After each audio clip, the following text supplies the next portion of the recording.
Assalomu alaykum hurmatli kuzatuvchilar.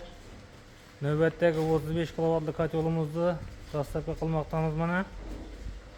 Amudaryo tumani Krupskiya mahallasiga dastavka bo'ladi bu kotelimiz. Agar siz Krupskiya mahallasidan bo'lsangiz, shu Amudaryodan bo'lsangiz, Azteka ustamizga murojaat qilaverasiz. Santexnik Azteka ustamiz nomer 1 Azteka bu. İşlerini ko'rib baho beraverasiz. 35 kilovatli kotelimizni ozroq tushuntirib beramiz buni. Azteka nomerlarini ham qo'yib qo'yamiz kerak desangiz. Bu kotelimizga zapravka joyina 50 kg ko'mir sig'adi, 50 kg. Zapravka joylari katta. Ko'mir solish uchun qulay narsalar ham qo'ydik bularga mana. Undan ham qulay joylari bor kotelimizda.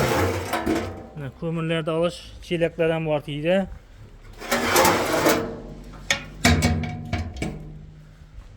Kotellerimizga datchiklarni qo'ydik. Buni komplektida pogrebniy termostat, regulyator. Bu kotelimizning orqa tarafında ham tozalash joylari bor. Bemalol tozalab, mo'rini, orqalarini bemalol tozalaysiz buni. Kotelimiz uchli qora listadan ishlendi. 35 kilovatli kotel. Hozirgi kunda narxi 25-yilning may oyida 12 million so'mga berdik buni. 12 million so'm deb aytganimizda qayt deb aytmagan uchun mangaldan sovg'a qildik bu jo'ramizga mana.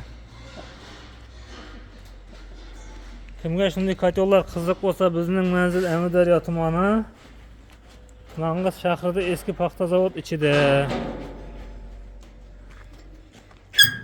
Kotellarimizning aylanib o'tganda kitobdan aylanib olamiz joylarga.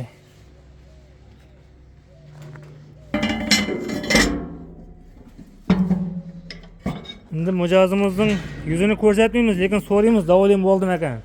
Bir aytib bering, davolim bo'ldingizmi? Rahmat, ishine gap yo'q.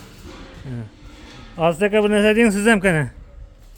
Hozirgi davrimizga eng mos kotellar shular shu. Zakonli. Necha uni qo'ygansiz hozirgacha Azteka? Men hozir 12 danasini qo'ydim. 23-yildan beri. 23-yildan beri. Kimga shunday kotellar qiziq bo'lsa, telefon raqamlarini qoldiramiz.